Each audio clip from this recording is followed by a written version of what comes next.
কি গো, তোমাকে এত মন মরা দেখাচ্ছে কেন? কি হয়েছে আবার? কি আর হবে, এটার বিয়ের তারিখ দিন দিন এগিয়ে আসছে। আমি এতগুলো টাকা কোথায় পাবো বলো তো? তুমিও না কেন যে এই বর্ষাকালে বিয়ের আয়োজনটা করতে গেলে কে জানে। কি করবো গিন্নি, পাত্রপক্ষের এটাই চাওয়া ছিল, তাদের কাছে বর্ষাকাল গ্রীষ্মকাল কোনো ব্যাপার না। তাদের কাছে ব্যাপার না হলেও আমাদের কাছে অনেক কিছু। তুমি একটু তাদেরকে বুঝিয়ে বলতে পারলে না? সাহস করি নেবো গিন্নি, যদি তারা বিয়ের সম্বন্ধটা ভেঙে দিয়ে চলে যায়। ভেঙে চলে যাবে বললেই হলো নাকি? তুমি একবার বলে দেখতেই পারতে। এখন এসব কথা বাদ দাও, এটাকে যে কিভাবে বিদায় দেবো সেটাই চিন্তা করছি। এখনো কয়েকটা দিন বাকি আছে, তুমি দেখো কোনো কাজ পাও কিনা। কাজ পেলেও কাজের ওইটুকু টাকায় কিছুই হবে না গো। মন খারাপ করো না গো, কানাই বাবুর কাছে গিয়ে দেখো কিছু টাকা পাওয়া যায় কিনা। হ্যাঁ, সেটাই ভাবছিলাম, সেটাই তো একমাত্র ভরসা, তাই না? তাহলে কাল সকালেই একবার কানাই বাবুর কাছে যাও। আগে নগেনের সাথে একটু কথা বলে দেখি, তারপর যাব।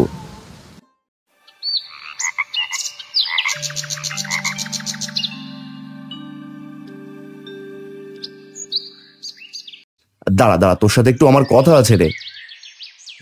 আমার সাথে কথা? কি বিষয়ে আবার কথা বলবে? তাড়াতাড়ি বলো, আমার হাতে অত সময় নেই। আরে দাঁড়া দাঁড়া, আমার বেশিক্ষণ সময় লাগবে না। আচ্ছা বলো, কি বলবে? আগে বলে রাখছি, টাকা পয়সা দিতে পারবো না কিন্তু। আরে এভাবে বলছিস কেন? তুই তো জানিস আমার মেয়েটার কয়েকটা দিন পর বিয়ে। হ্যাঁ তা তো জানি, মেয়েটাকে তাড়াতাড়ি বিদায় করো, তাহলে সংসারের ভার একটু কমবে।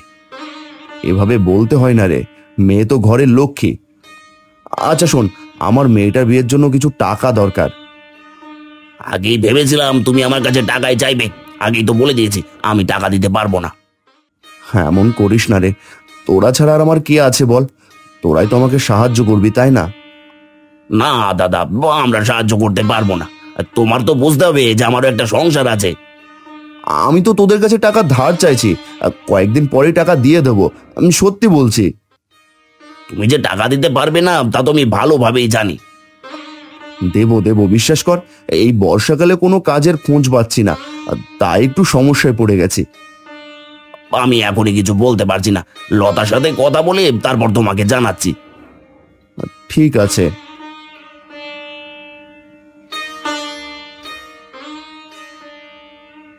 ওগো শুনছো, দাদার সাথে দেখা হয়েছিল, দাদা আমার কাছে কিছু টাকা ধার চাইছে। ওটা তো তোমার ভাইয়ের মুদ্রা দোষ, যখনই দেখা হবে তখনই টাকা চেয়ে বসবে। ছোট লোকই ব্যাপার স্যাপার যত। ওদের মেয়েটার নাকি বিয়ে, এই কারণে কিছু টাকা পয়সা লাগবে। কি করব বলো তো? তুমি নিশ্চয়ই ওদেরকে হ্যাঁ বলে দিয়ে এসেছো। আরে না না, আমি বলেছি তোমার সাথে কথা বলে তারপর জানাবো, আগে কিসের হ্যাঁ? আমার তো টাকা দিতেই ইচ্ছে করছে না, ছোট লোকদের সাহায্য করলেও বিপদে পড়তে হয়। তাহলে কি না করে দেব? আমার কাছে একটা উপায় আছে, আমরা ওদেরকে টাকা দেব, বিনিময়ে ওদেরকে ফাঁদে ফেলে সমস্ত সম্পত্তি হাতিয়ে নেব। এটা কি ঠিক হবে গিন্নি? অবশ্যই ঠিক হবে, তুমি বলো ওদের সাথে আমাদের যায় নাকি? এটা অবশ্য তুমি ঠিক বলেছ, তাহলে যে কোনো উপায়ই ওদেরকে ফাঁদে ফেলি, তুমি কি বলো? আমিও তো সেটাই বলছি, তাহলে অল্প কিছু টাকার বিনিময়ে সমস্ত সম্পত্তি আমরা পেয়ে যাব। ঠিক আছে, আমি দাদার সাথে কথা বলে দেখবো এই ব্যাপারে। না না, তুমি একা কথা বলবে না, তোমার সাথে আমিও যাব, না হলে তুমি গন্ডগোল পাকিয়ে ফেলবে। ঠিক আছে, যা তোমার ভালো মনে হয় তুমি সেটাই করো, আমার কোনো আপত্তি নেই। আপত্তি থাকবে কিভাবে? সমস্ত সম্পত্তি এনে তো তোমাকেই দেব, তাই না? হ্যাঁ হ্যাঁ, বুঝেছি বুঝেছি, ঠিক আছে, এই দাদার সাথে দুজনেই কথা বলবো আমরা।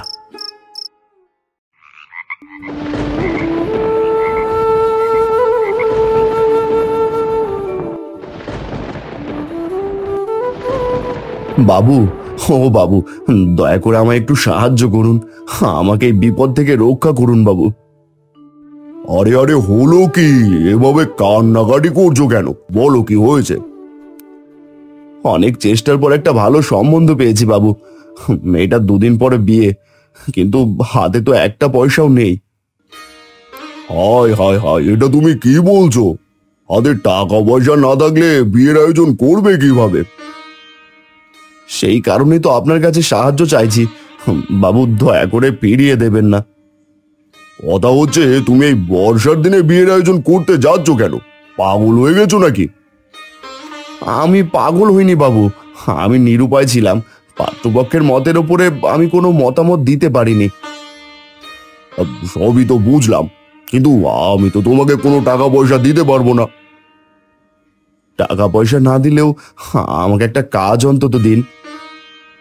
দেখো, যেহেতু এখন বর্ষাকাল, আর তাই সেভাবে কোনো কাজও তুমি করতে পারবে না। আপনি একটু চেষ্টা করুন বাবু, আপনি চেষ্টা করলে সব হবে। আমি তোমার পরিস্থিতি বুঝতে পারছি, কিন্তু বিশ্বাস করো, আমার হাতে এখন কোনো টাকা পয়সাও নেই। তাহলে কি আমার মেয়েটার বিয়ে হবে না? ওভাবে বলো না, আমিও চাই তোমার মেয়েটার বিয়ে হোক। তুমি দেখো অন্য কোনো উপায়ে টাকা জোগাড় করতে পারো কিনা। ঠিক আছে বাবু।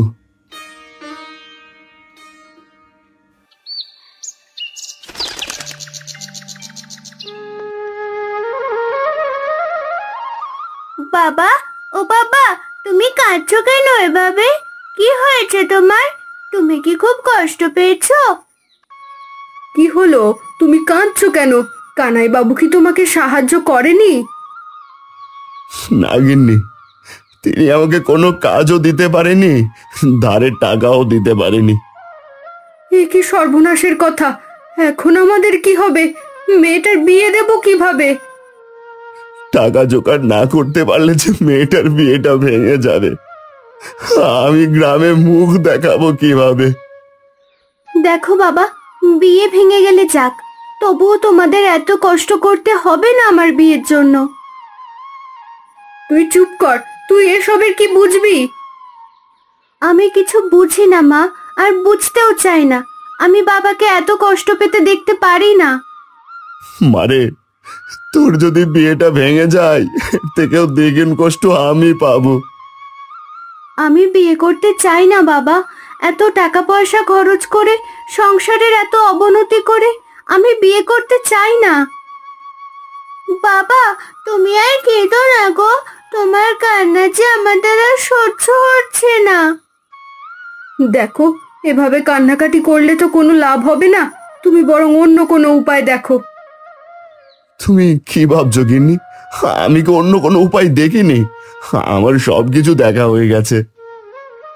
হে ভগবান, তাহলে আমরা এখন কি করব? বসে বসে মেয়েটার সর্বনাশ হওয়া দেখবো?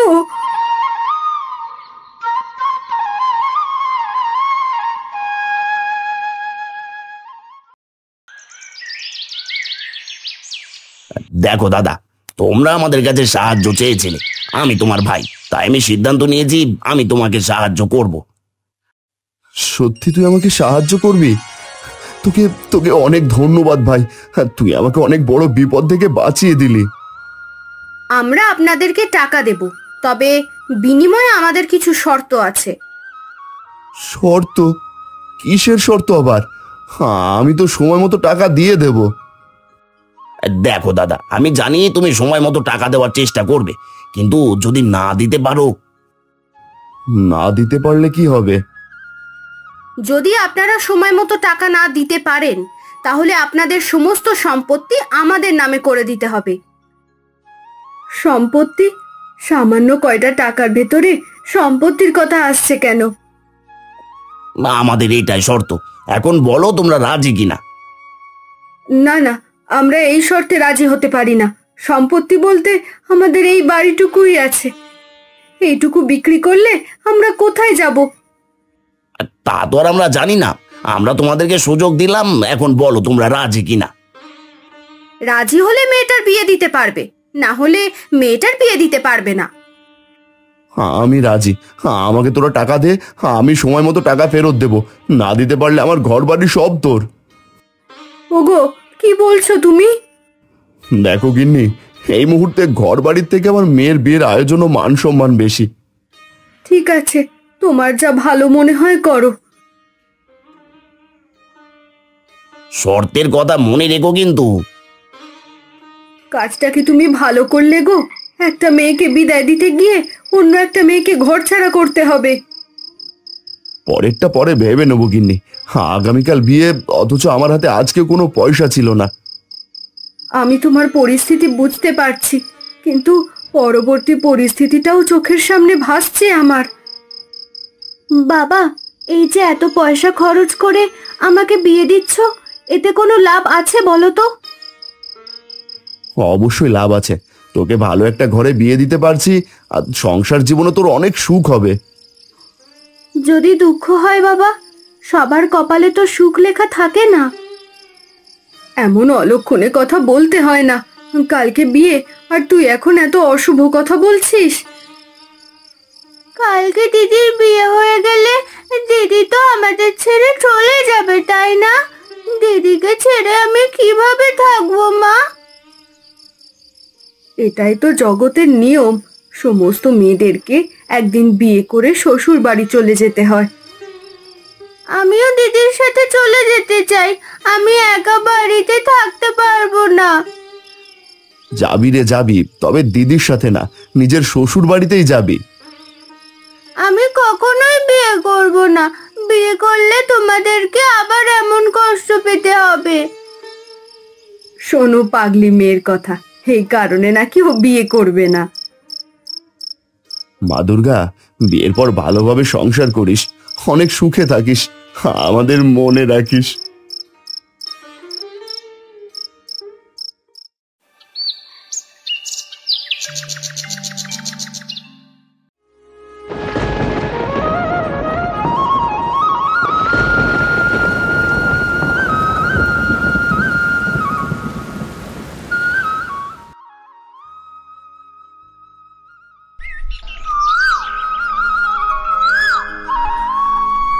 ও নগেন, তুই এখানে? আমি তো তোর ঘর যাচ্ছিলাম। কেন দাদা, কি হয়েছে? ওই যে তোর থেকে টাকা ধার নিয়েছিলাম না, সেই টাকা ফেরত দেওয়ার জন্য। কিন্তু ওই টাকা তো আমি আর ফেরত নেব না। ফেরত নিবি না মানে? কেন, কি হয়েছে? তোমার সাথে আমার যতদিনের চুক্তি ছিল, সেই চুক্তির সময় শেষ হয়ে গেছে। এখন তোমার সমস্ত সম্পত্তি আমার। মানে কি এসবের? চুক্তির সময় তো এখনো শেষ হওয়ার কথা না। আর তুমি মুখ্য সূক্ষ্ম মানুষ, এত কিছু বুঝবে কিভাবে? তুমি কি আর দিনের খেয়াল রেখেছো? আমি মুখ্যসুখ হলেও আমার বোধ বুদ্ধি এতটা লোপ পাইনি। দেখো দাদা, এত কথা বাড়ানোর প্রয়োজন নেই। সময় মতো টাকা পরিশোধ করতে পারোনি, এখন তোমার ঘর বাড়ি আমার। তুই আমার নিজের ভাই হয়ে আমার সাথে এমনটা করতে পারলি? আর দেখো দাদা, এখানে আবেগী কথা বলে কোনো লাভ নেই। আর টাকা দেওয়ার সময় এটাই তো চুক্তি হয়েছিল, তাই না? আচ্ছা মানলাম দু একদিন কম বেশি হয়েছে, তাই বলে তুই আমার সাথে এতটা অন্যায় করতে পারবি? পারবো না কেন দাদা? সম্পর্ক সম্পর্কের জায়গায়, আর লেনদেন লেনদেনের জায়গায়, বুঝলে তো? কিন্তু আর কোনো কিন্তু নেই। আমি যেটা বলেছি সেটাই হবে।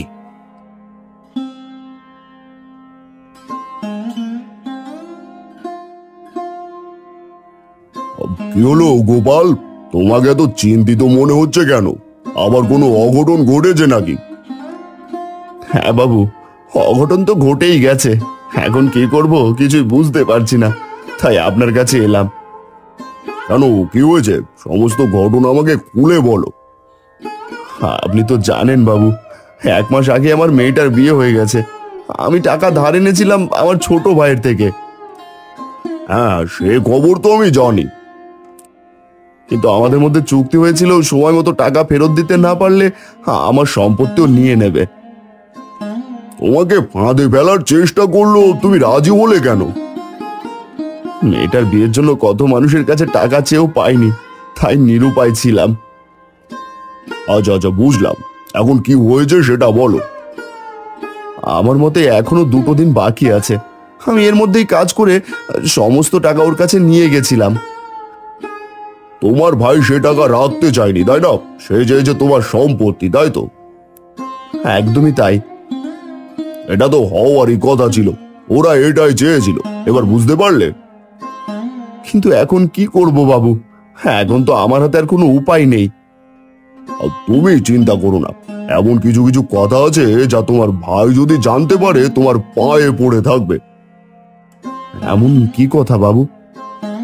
যখন বিচার করব তখন বুঝতে পারবে। এখন তুমি বাড়িতে চলে যাও। ঠিক আছে বাবু, আমি আপনার উপরেই ভরসা করলাম।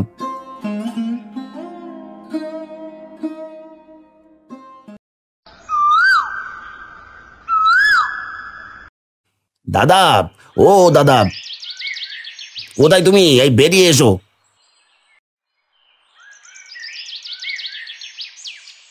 কি হলো নগেন, এভাবে ডাকাডাকি করছিস কেন? তোমাকে গতকাল বলেছিলাম না, এই সমস্ত সম্পত্তি আমার হয়ে গেছে। এখন তোমরা এই বাড়ি ছেড়ে চলে যাও। বাড়ি ছেড়ে চলে যাব মানে? আর মুখের কথায় কি সব হবে নাকি? অবশ্যই সব। আমরা যখন বলেছি তখন এটাই হবে, এটাই চুক্তি হয়েছিল। শুধুমাত্র একটা সামান্য বিষয়কে কেন্দ্র করে আমাদের বাড়ি ছাড়া করছিস? হ্যাঁ করছি, তোমাকে বললাম না লেনদেনের সময় এইসব মাথায় আনতে নেই। যা করছিস তা কিন্তু ভালো করছিস না নগেন, ভুলে যাস না আমি তোর বড় দাদা। তোমাকে আমি দাদা হিসেবে মানি না। তুমি দেখো আমাদের সাথে তোমাদের যাই। আমি মানছি আমি গরিব, কিন্তু আমি অনেক কষ্ট করে তোকে মানুষ করে বড় লোক বানিয়েছি। সেই সব অতীতের কথা, অতীতের কথা কেউ মনে রাখে না দাদা। মনে রাখে, কিন্তু তোর মতো অকৃতজ্ঞ মানুষজন মনে রাখে না। আপনার এত বড় সাহস, আমাদের ঘরে দাঁড়িয়ে আমাদের উপরে কথা বলছেন? তোমাদের ঘর মানে? এটা আমার ঘর, আমার কষ্টের ঘর। মোটেও না, চুক্তি শেষ হওয়ার পরেই এই ঘর আমাদের হয়ে গেছে। আপনারা এখন এখান থেকে চলে যান।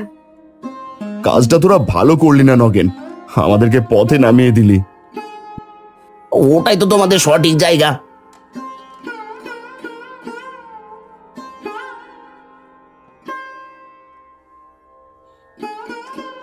একই গোপাল, তোমাদের এই অবস্থা কেন? তোমরা সবাই কাঁদছো কেন? কি হয়েছে কি? বাবু, আমি তো আপনার উপর ভরসা করেই গতকালকে গিয়েছিলাম, কিন্তু আজকে আমাদেরকে সেই পথেই বসতে হলো। ওরা কি তোমাদের বাড়ি থেকে বের করে দিয়েছে? হ্যাঁ বাবু, ওরা আমাদেরকে ঘাট ধাক্কা দিয়ে বাড়ি থেকে বের করে দিয়েছে। আমরা গরিব বলে কি মানুষ না? তোমার ভাই যে এতটা জানোয়ার সেটা আমি বুঝতে পারিনি। কেউ কখনো নিজের ভাইয়ের সাথে এমনটা করতে পারে? দোষটা তো আমার বাবু, আমি ভালোভাবে মানুষ করতে পারিনি আমার ভাইকে। দোষটা তোমার নয়, আমরা সেই থেকে দেখে এসছি তুমি কত কষ্ট করে তোমার ভাইকে মানুষ করেছো। সেই কষ্টের প্রতিদান আমার ভাই আজকে আমাকে দিয়েছে। আমাকে পথে বসিয়ে দিয়েছে, আমার পুরো পরিবারকে সহ। কষ্ট পেও না, এবার ওদের পথে বসার সময় হয়ে এসেছে। কিন্তু কিভাবে বাবু? সমস্ত সম্পত্তি এখন ওদের কবজায়। সমস্ত সম্পত্তি ওদের কবজায় থাকলেও কোনো লাভ হবে না। আমি দেখছি বিষয়টা। ঠিক আছে বাবু, আপনি আমাদের রক্ষা করুন, না হলে আমাদেরকে পথে পথে ভিক্ষে করে খেতে হবে। চলো, তোমরা আমার সাথে চলো।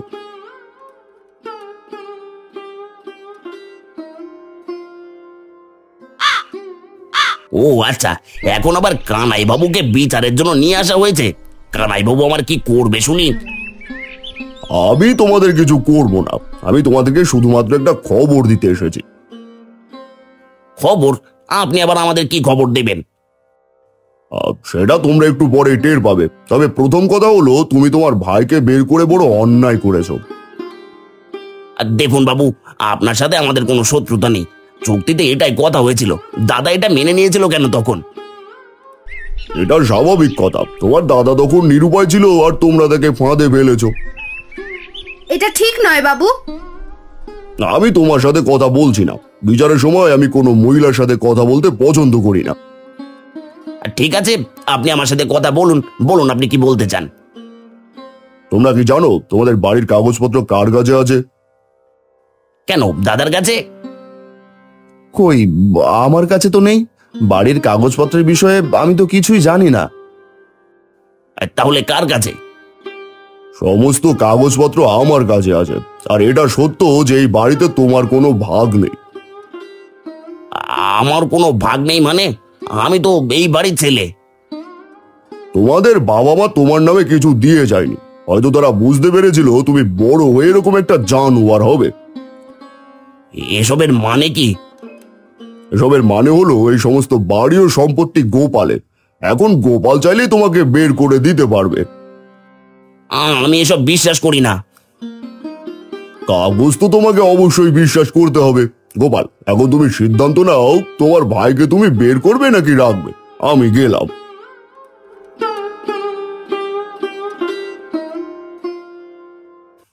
দাদা, তোমরা কি এখন আমাদের বাড়ি থেকে বের করে দেবে? অবশ্যই, এই বাড়িতে তোর কোনো ভাগ নেই, তুই এই বাড়ি থেকে চলে যা। আমাদেরকে ক্ষমা করে দাও দাদা, আমরা বুঝতে পারিনি। এটা তো তোদের অনুশোচনা নয়, বিপদে পড়েছিস বলে আমার পা ধরছিস, তাই না? না দাদা, এতদিন আমরা অহংকার করতাম, এতদিন বুঝতে পারিনি যে মানুষের কোনো কিছু না থাকলে তার কেমন লাগে। জানিস নগেন্দ্র, সে ছোট থেকে তোকে আমি স্নেহ মমতা দিয়ে কোলে পিঠে করে মানুষ করেছি। আমি সব জানি দাদা, অহংকারের কারণে আমি সব ভুলে গিয়েছিলাম। এই সম্পত্তি বাড়িঘর আমার তো কিছুরই প্রয়োজন নেই, আমি শুধু আমার ভাইটাকে চেয়েছিলাম। আমাকে ক্ষমা করো দাদা, দয়া করো আমার উপর। আমি কোথায় যাব বলো? এটা সত্যি যে তোর কষ্ট আমি দেখতে পারবো না, তোকে আমি বাড়ি থেকে বের করেও দিতে পারবো না। আমাকে বের করে দিও না দাদা, আমাকে তোমার পায়ে ঠাঁই দাও। একটা সামান্য বিষয়কে কেন্দ্র করে এত বড় ঘটনা ঘটবে তা কখনো কল্পনাও করতে পারিনি। হয়েছে তো, এখন ওদেরকে ক্ষমা করে দাও, ওরা তো ওদের ভুল বুঝতে পেরেছে। ক্ষমা না করে কোথায় যাবো গিন্নি? যাকে এত কষ্ট করে নিজে না খেয়ে মানুষ করেছি, তাকে তো পথে পথে ঘুরতে দেখতে পারবো না। তোমরা আমাদেরকে অনেক ভালোবাসো দাদা, কিন্তু আমরা এতদিন বুঝতে পারিনি। আমরা আর কোনোদিন এমন কাজ করব না। ঠিক আছে, যা তোরা তোদের ঘরে যা, আমি সময় মতো তোদের সম্পত্তি তোদেরকে বুঝিয়ে দেব। আমাদের আর কোনো সম্পত্তির প্রয়োজন নেই, আমাদের তোমাদের পরিবারটা প্রয়োজন। এসব কথা এখন বাদ দাও, এখন সময় এসেছে আনন্দের। কি মজা কি মজা, এখন আমরা সবাই এক হয়ে গেছি।